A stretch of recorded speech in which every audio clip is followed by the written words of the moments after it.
Assalamualaikum warahmatullahi wabarakatuh. Welcome to back to channel Genpirani SPF 31. Oke teman-teman, karena banyak nih ya dari adik-adik tingkat, terus teman-teman juga yang mereka request untuk materi seputar confidence atau kepercayaan diri, ya kan. Nah, masih banyak kan ya kadang-kadang adik-adik tingkat tuh mereka cerita kayak, Kak Fatimah, gimana sih caranya supaya kita percaya diri ketika kita public speaking? Kak Fatimah, gimana sih supaya kita nggak gemeteran, nggak cemas ketika kita public speaking? Karena aku sering gugup nih, gitu, ya kan? Oke, kalau tips and trick dari Kak Fatimah sendiri, ketika Kak Fatimah mau berbicara di depan publik, untuk meningkatkan kepercayaan dirinya adalah pertama, kita harus mempersiapkan diri. Ya, itu paling utama ya teman-teman. Kita harus mempersiapkan diri, entah itu materinya, entah itu diri kita, entah dari pakaian ataupun fisik kita, bahkan mental kita. Itu semua harus dipersiapkan. Jadi persiapan itu bukan hanya sekedar materi doang, enggak. Tapi bagaimana passion kita nanti ketika kita tampil. Terus bagaimana kesehatan mental kita. Apakah kita happy? Karena kalau kita nggak happy, itu juga akan mempengaruhi kepercayaan diri kita. Kadang kalau kita lagi sedih, terus nggak happy, itu kita bakalan kayak overthinking sendiri nggak sih di atas panggung gitu. Karena dari pengalaman saya pribadi, saya pernah mengalami fase itu ketika awal-awal. Jadi ketika awal itu, awal public speaking, saya pernah ngalamin fase lagi sedih banget, ya kan, mengenai kehidupan. Terus saya harus jadi pemateri, dan itu mempengaruhi percaya diri saya untuk menyampaikan materi gitu. Jadi performer saya malah nggak karuan gitu, bahkan nggak maksimal. Karena apa? Karena posisi jiwa itu juga mempengaruhi keadaan kita dan kepercayaan diri kita, teman-teman. Terus fisik yang sehat itu penting banget. Jadi teman-teman harus budayakan untuk olahraga ringan seperti push up atau squat dan sebagainya gitu. Itu penting banget. Itu supaya tubuh teman-teman itu tetap sehat dan vokal teman-teman yang dikeluarkan pun terdengar jelas dan fasih gitu. Karena kalau misalnya fisik kita nggak sehat, itu terdengar nggak jelas gitu. Nah, jadi fisik, mental, persiapan materi, apalagi ya kan, kita harus memahami materi yang ingin kita sampaikan. Supaya apa? Supaya audiens memahami hal itu dan kita percaya diri untuk menyampaikannya karena kita paham apa yang akan kita sampaikan gitu. Terus yang kedua, lebih kepada latihan. Selain kita mempersiapkan itu, kita harus latihan. Kalau kita udah memahami materi, bukan sekedar memahami, tapi kita juga harus latihan, karena latihan itu penting banget. Makanya ada pepatah mengatakan, kalau kita mengulang itu sampai berkali-kali, itu akan lebih ngena ke diri kita, ketimbang kita yang cuma latihan 1 atau 2 kali doang, kayak gitu. Nah, makanya latihan itu berpengaruh, atau biasa kita sebut jam terbang, ya. Jam terbang, jam dia mengisi materi, jam dia tampil di depan publik, itu akan menjadi menambah confidence atau kepercayaan diri orang itu gitu. So itu harus dilatih, dan ketika kalian memiliki kesempatan itu jangan ditolak, karena itu adalah cara untuk melatih kepercayaan diri kita. Dan ya, tips selanjutnya itu adalah ini ya, cara kita bersikap itu ngaruh banget.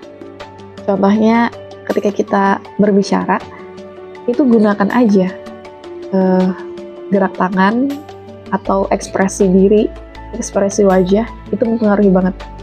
Jadi jangan lupa untuk senyum. Senyum itu akan menambahkan nilai percaya diri teman-teman. Percaya nggak? Percaya. Coba praktekkan aja deh kalau kagak percaya ya. Karena senyum itu adalah memberikan energi positif untuk diri kita. Jadi vibes-nya positif. Jadi kita tuh ya enjoy aja gitu ketika menyampaikan materi. Terus juga kayak gerakan tangan kita bisa menggunakan tangan kita, tapi jangan berlebihan gini, tapi pelan, teks gitu. Terus kita bisa menggunakan gerak badan dan sebagainya. Itu juga mempengaruhi kepercayaan diri kita. Karena kalau kita cuma kaku, diem doang, awkward, itu malah membuat kita malah gugup, cemas. Akhirnya kepercayaan diri kita itu menurun gitu. Jadi itu beberapa halnya ya. Dan juga teman-teman harus membagi fokus ya, supaya percaya diri itu terlatih.